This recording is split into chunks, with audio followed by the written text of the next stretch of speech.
In 1938, Action Comics #1 marked the debut of Lois Lane, tough-as-nails reporter with a mind for the truth. Look, Smallville, nothing against you, but even as a kid, I never liked babysitting. You want to keep up with me, you gotta be quick. I'm no tour guide and I don't hold hands. Oh, and that other guy, Superman, you know, America's favorite hero. Like, whatever. She was not afraid to go after what she wanted, nor to refute those who repulsed her. Seriously, she backhanded a gropey gangster in the first issue. Welcome to the badassery of Lois Lane. Clark! What happened? Golly, I guess I must have fainted. Fainted? You fainted? Sorry. Historically, she was right in tune with the educated, career-hungry post-World War woman of the 1930s. Women were earning degrees, getting jobs, and making headlines. Lois's brilliant journalistic integrity was actually inspired by the real-life accomplishments of the investigative journalist Nellie Bly. Bly had put herself in an insane asylum to expose the horrific conditions patients suffered. Similarly, Lois put herself anywhere and everywhere that could give her a big scoop. She even one time drugged Clark so she could investigate a phony Superman all on her own in Action Comics #6. Yeah, that did mean Lois put herself in such mortal danger that only Superman could save her, but it was done in the name of journalism. In fact, Lois even put herself in the middle of war in the Fleischer Superman cartoons, fighting as a secret covert agent.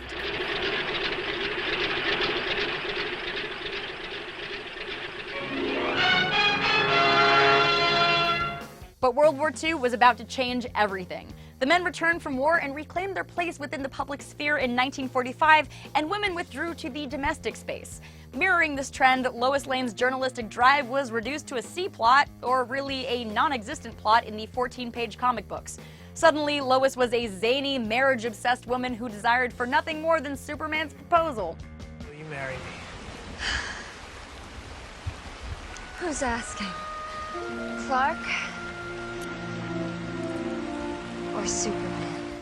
For 2 decades during the Silver Age, Lois threw herself into danger, threatened her own life, and did whatever it took to gain attention from the object of her obsession. From ridiculous plotlines to discussions of Lois's impulsivity and hysteria, Lois's once boundary-pushing character had been dismissed in favor of how the men writing her viewed womanhood. As the popularity of Superman increased, so grew the superhero genre, all of which depended heavily on the successful precedents set by Superman. Take Batman's Vicki Vale, a reporter whose kooky plotlines revolved largely around her suspicion that Batman and Bruce Wayne were one and the same. She provided Batman with a sexy love interest, as well as plots involving fake broken legs and glowing glittery hands. From Vicki Vale to Betty Brant to Jane Foster, women in comics quickly followed in LL's glamorously boring footsteps. The popularity of Lois allowed for a group of similarly two-dimensional reporters in superhero comics who wanted nothing more than their superhero counterparts. It wasn't until 1972 that Dorothy Woolfolk took over editing duties on Superman's girlfriend, Lois Lane. Finally, a woman! Yay! For the first time, Lois was in the hands of someone like herself, a working woman.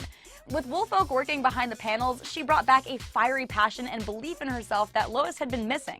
No longer content to be the girl Superman returns to in between missions, Lois temporarily dropped Superman and returned to herself. She develops real relationships with other women, negating some of the previous negative energy and rivalry between Lois and Lana Lang. 1972 was also arguably the first year that Lois began to develop into a partner of Superman's rather than someone he needed to save.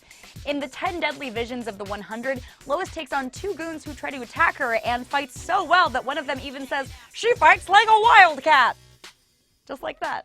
Sadly, Lois Lane's feminist revival under Woolfolk didn't even last a year. It wasn't really until the 1980s that Lois returned to her roots, largely in thanks to John Byrne's Man of Steel series. She reclaimed everything at the essence of her character: truth, justice, and journalism. Over the next decade, she mastered the art of clerkcore, became a volunteer nurse, and redevoted herself to investigative journalism. Lois even became more outspoken and confrontational, going so far as to stand up to Lex Luthor himself. Regaining a level of agency allowed for these 2 seminal characters to begin to explore a deeper, more adult relationship than the situational comedies of the 50s and 60s. Her relationship with Superman grew into a balanced partnership, eventually resulting in the 2 finally getting married. Again, following Lois's lead, superhero love interests either began to take their own shape or fall by the wayside. Carol Ferris, or Star Sapphire of Green Lantern, became a superheroine / villainess in her own right. The ladies of Spider-Man life, Gwen Stacy and Mary Jane Watson, were developed further, giving the characters their own sense of agency. And Batman ditches Vicky Vale in favor of powerful counterparts such as Catwoman and Batgirl. These characters have more depth and relevance to the story than their predecessors ever had. Although progression isn't exactly linear, and despite the rise of third-wave feminism in the 90s and 2000s, Lois returned to the role of dutiful wife.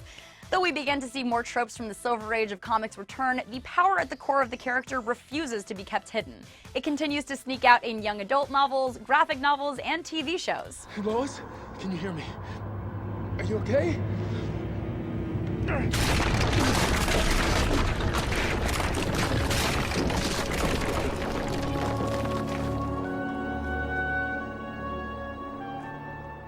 I'm more than okay.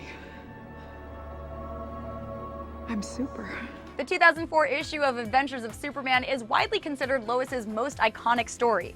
Lois was in the trenches alongside American troops against the fictional country of Umek, covering the fight.